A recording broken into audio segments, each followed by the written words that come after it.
नमस्कार दोस्तों, कैसे हैं? आशा करता हूं आप सब सही होंगे।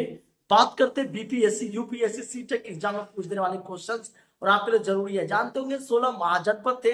16 महाजनपदों में सबसे शक्तिशाली जनपद था मगध। और मगध में से जो शासन चला था वो चंद्रगुप्त मौर्य का। चंद्रगुप्त मौर्य वह राजा थे जिसने भारत पे प्रथम रूप से शासन किया था। उसके बाद आए थे हर्षवर्धन। तो जानते हैं हर्षवर्धन के बारे में, जिसने राज्य शासन का दौर किस तरह से रहा उसका। तो जानते हैं गुप्त साम्राज्य के बाद, यानी कि गुप्त साम्राज्य के बाद थानेश्वर पुष्पभूति ने एक नए राज्य वंश की नींव डाली थी, जिसे पुष्पभूति वंश भी कहा जाता है। प्रभाकर वर्धन के दो पुत्र थे, जिसका नाम था राज्यवर्धन तथा हर्षवर्धन, और तथा पुत्री जो थी याद रखना आपका राजश्री थी। प्रभाकर वर्धन की मृत्यु के बाद जब प्रभाकर वंश का मृत्यु हो गया था, उसके बाद दो व्यक्ति आए थे। वो दो व्यक्ति थे, कौन थे? उनके पुत्र दो थे, राज्यवर्धन तथा उनके पुत्र जो थे वो राज्यवर्धन तथा हर्षवर्धन। प्रभाकर वर्धन के बाद राज्यवर्धन थानेश्वर का शासक बना, लेकिन अल्पकाल में ही दौर में वो शासक ने उसकी हत्या कर दी। राजवंश के बाद लगभग 606 ईसा पूर्व में 16 वर्ष की आयु में हर्षवर्धन थानेश्वर का शासक बना, और उसके प्रिय दर्शनिका रत्नावली और नागवंश नामक तीन जो है वो नाटक लिखी है। बाणभट्ट हर्षवर्धन का राज्य कवि था। बाणभट्ट हर्षवर्धन का राज्य कवि था। हर्ष चरित्र कवि तथा पार्वती परिणाम नामक ग्रंथों की रचना की गई थी उनके दौर में। देवगुप्त शासक ने कहने पर ग्रहवर्त और राष्ट्रीय की बनी हत्या कर दिया गया था उसके शासन में। हर्षवर्धन की प्रारंभिक राजधानी थी थानेश्वर।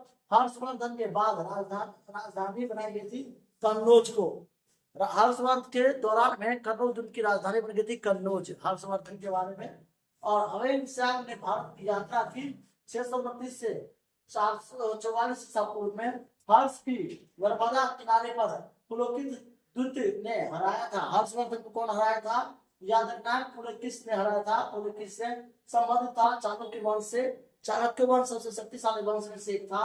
हवेम ने कृषक से शूद्र को जिस चीनी यात्री ने 667 में नालंदा की यात्रा की थी वो इतिहास था। याद रखना आपका इतिहास।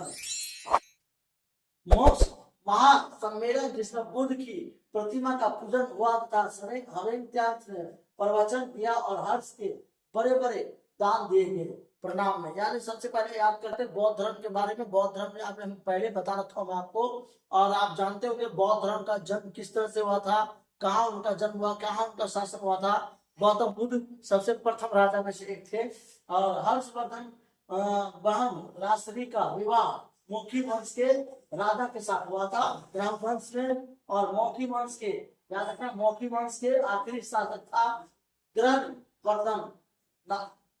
नालंदा विश्वविद्यालय आया था और वहां पर शिक्षा प्राप्त की। हवेम शिक्षक बना। हर्षवर्धन की मृत्यु के बाद कन्नौज पर हुए चीनी आक्रमण का नेता था। वांश दान से कन्नौज पर नियंत्रण से प्रवर्तित क्षेत्र रहा। इस तरह से यहाँ पे अलग अलग प्रकार के शासन के बारे में बताया गया है। हर्षवर्धन किसका शासक के बाद, मतलब चंद्रगुप्त मौर्य के बाद जो थे वो आए थे हर्षवर्धन का दौर। हर्षवर्धन सबसे शक्तिशाली वर्धन में से शासन में से एक था। थैंक यू, जय हिंद, जय भारत।